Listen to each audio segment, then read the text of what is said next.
Good afternoon, boys and girls. Welcome back to non-league to Premier League. We're still reeling from last night a little bit, to be honest. Can't quite believe that we did what we did. Chuffed to bits. However, we have got a monumental task. I won't keep the video too long for this afternoon, because I want to hit tomorrow the ground running with the transfer window, transfer window roundup and the first two games of the season. Obviously, we don't know anything yet about what we're doing in terms of squad tactics, that kind of thing. So that will all come tomorrow. Can I have a quick roundup of our squad now this season? So overall, average ratings, our best player by far, Charlie Ball. Um, Everybody else fairly average, to be honest with you. Only one player above 7. Kind of disappointing. Feel a little bit really for Devontae Aaron-Sibia because he was played out of position a couple of times. Really been a mainstay in the squad for us this season. Absolutely brilliant. Really chuffed with the two signings there that were brought in. Both brought in on free transfers and have done the business for us. They really have. Um, we've got a monumental task, but before we get into the contract expiries, we'll have a look through the stats. So obviously, average ratings. Then Charlie Ball is the best player. Everybody played fairly decently. The only person who didn't perform at all is young Brandon Barzy, the right back we brought in. He's not improved at all either, really. He's only 20 years old, but even though he's fairly determined, he's crossing everything. Just everything that we was hoping might improve a little bit hasn't improved.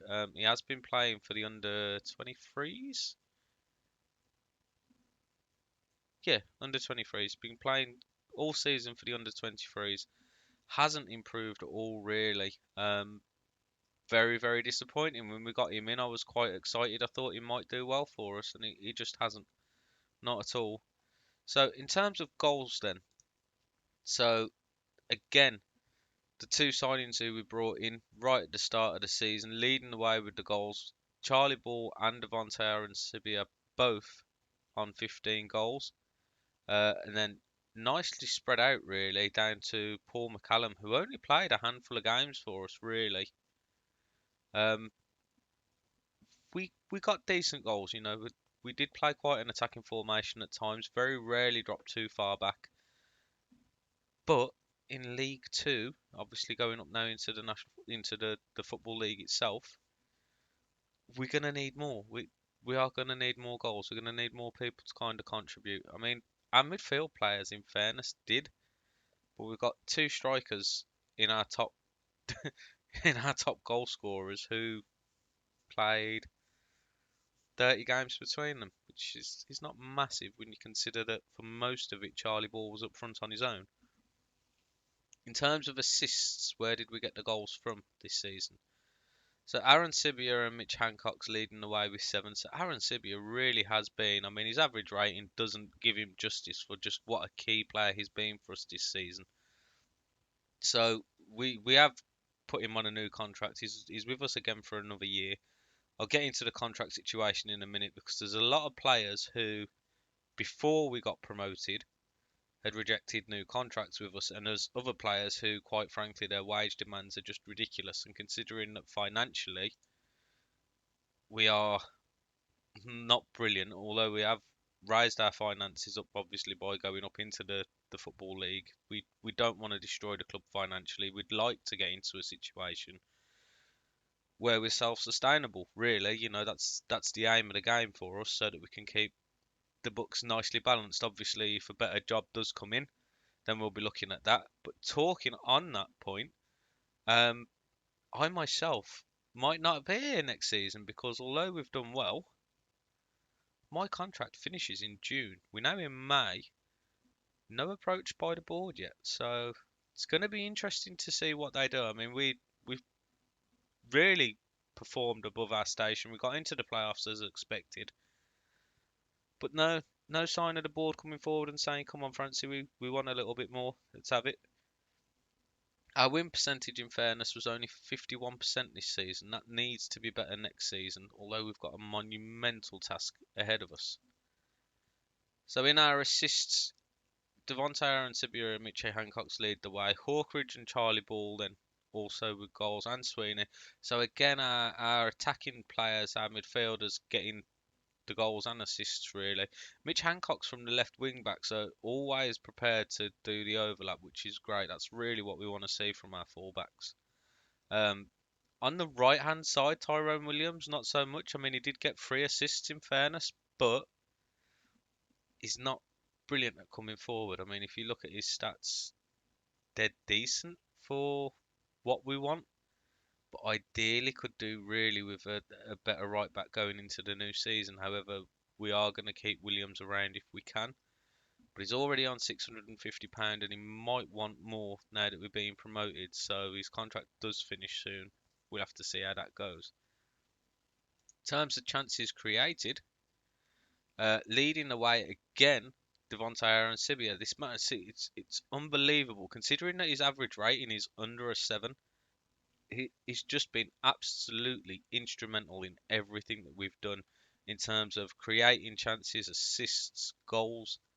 I mean, 6.96 is not a bad average rating to be fair, but you would hope for a few players to be above 7 to be performing really well week in week out.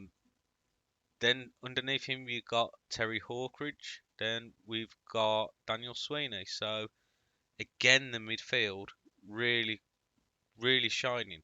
Surprisingly on that, actually, Tyrone Williams, the man who we was just saying is maybe not good enough, actually created 9 chances for the side.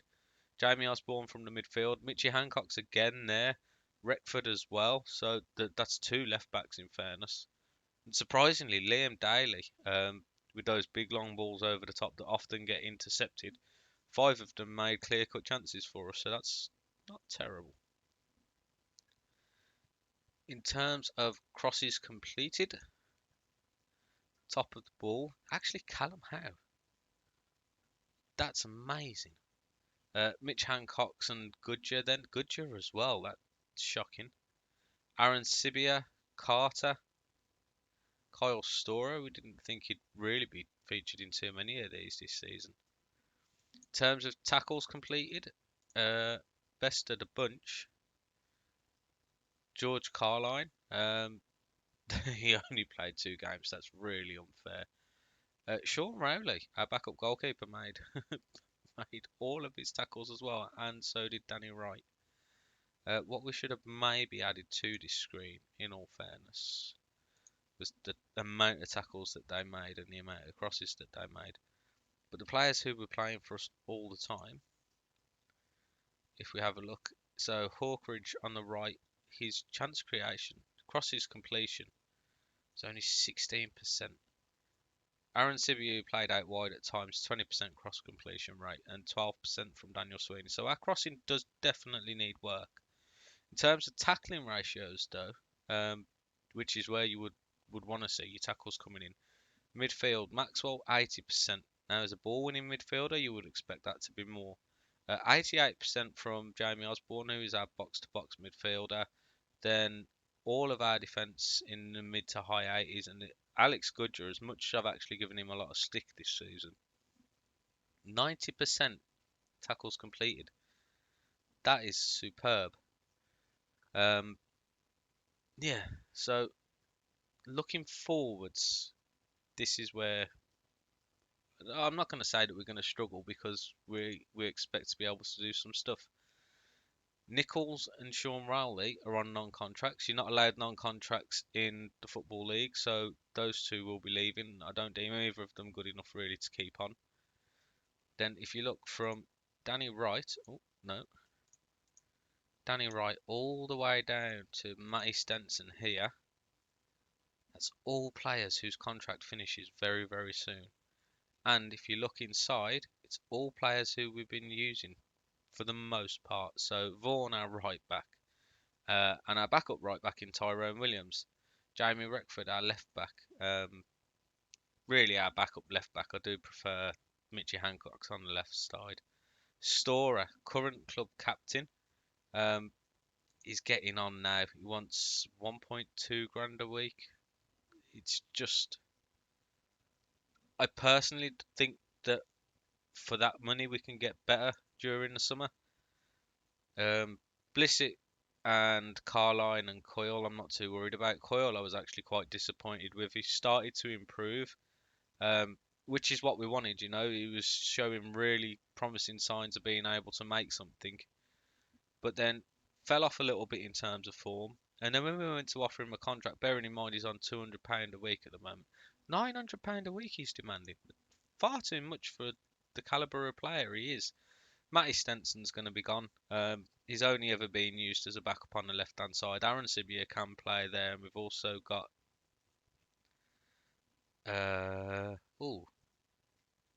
who else do we have? Matt? No, I've lost it, boys and girls. Lost it completely. Nichols. It is Nichols who we use out on the left-hand side, so we might have to offer Alex Nichols a contract. Actually, thinking about it, but he hasn't played that many games, so we're going to have some thinking to do. We really are. Um, Daniel Sweeney as well, also out of contract. I missed that. So it's a lot of players there to be losing. I mean, if you look at it realistically, you've got 1, 2, 3, 4, 5, 6 first team players who started in the playoff final, all out of contract. Some of them I will offer contracts to because I do think that they can do things for us in the Football League. Um, but I'm very, very wary about the wages. I don't want to go above the wage budget. And obviously, come what, 1st of July, I believe, all the youth players who are not wanted anymore by Premier League club, well, all clubs really, but we'll be looking at Premier League and Championship teams. Um, as their youth get pushed out of the club, we'll be looking to see who we can pick up on free transfers, hoping to bring in a bit more quality to the club. And then obviously we've got the opportunity to loan for players, so we can strengthen. We can strengthen really well if we're clever during the summer. So overall, I'm very happy personally with the way that things went. If we go into our club vision, we got a B minus overall, and with our club vision, they're still reserving judgment on player development. Delighted with our signings because they're all young players. Playing attacking football, they're satisfied. Play possession football, they're satisfied. Work within the wage budget we are on course with. We passed all of the cup and league kind of requirements that they set out by playoffs. They changed it to win promotion there. That I never even see coming. That's shocking. Um, because originally that isn't what our things were set to. That was playoffs. To reach the playoffs was our original our original goal. We completed it above time. Didn't reach the FA Trophy semi-final. Obviously, we failed that, so they was unhappy with that. But everything else, they was happy by. See, that is where we was supposed to be going up, is win promotion to Sky Bet League 2. So we was meant to be going up next year, so we were a year ahead. And I do remember seeing that in the, yeah, there, 1 year ahead of schedule. So we are ahead of where we were supposed to be. Obviously, our vision now is going to change moving forward to next season. I would hope that they're just going to expect us to fight a relegation battle. However, quite an ambitious board, so it might be the fact that they expect us to finish mid-table. We'll see how it goes. So that's it for the end of the season. I'm absolutely delighted that we're obviously now going to be playing league football. Going to be a tough challenge. We've got a lot of players going out. We've got a lot of players hopefully coming in, and we can use some of this money that's tied up in the wage budget here to make some sensible transfers. Yeah, tomorrow will be a big update, obviously, with who's come in, what system we're playing now going forward. I'm thinking of sticking with a 4-3-3, going with a possession and a counter-based one, but we'll see. I mean, as you've seen in the playoffs yesterday, we had to juggle things around quite considerably and managed just very slightly to kind of stumble over the line. We got there. Very proud of getting there, but it's a whole new challenge now, isn't it? Let's be honest, it really is. It's stepping up to the big boys. we need to make sure that we don't come down straight away. It would be nice to stay in the Football League next year and hopefully get some form of a cup run established to improve our finances and hopefully start improving our facilities and being able to train myself as a manager to get some better coaching badges. But that's it going to be it for us now, boys and girls, for today. I will see you tomorrow. Have a great weekend. Much love. See you next time.